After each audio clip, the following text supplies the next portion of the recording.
rero mwabantu mwe murabizi ko twari twabasezeranyije yuko tumwe turateka umuntu hamwe arateka muramuzi ni Cassandra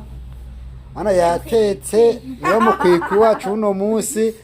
hakaba hari umuntu wamufashije Landlord wacu mabuja wacu Agnes Mutesi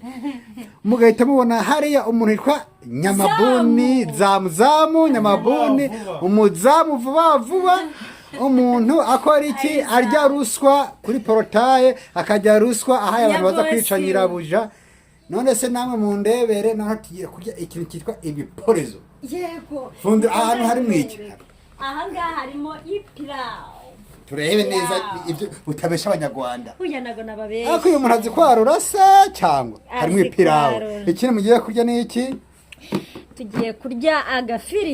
agafiriti okay murage ibyo byonyene se uya ye ntabwo nibugene imbere ibyo byonyene isosi inyama yego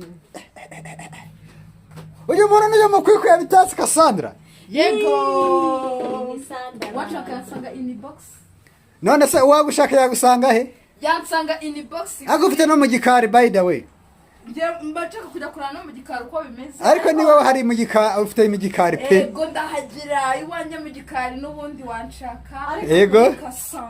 ari wasacinga Kasa haba kuri TikTok haba kuri Facebook haba kuri Instagram yego bose wansanga ese intuza icano mushiraho amafilme munyuza amafilme bayitwa nde AHEZA HACU TV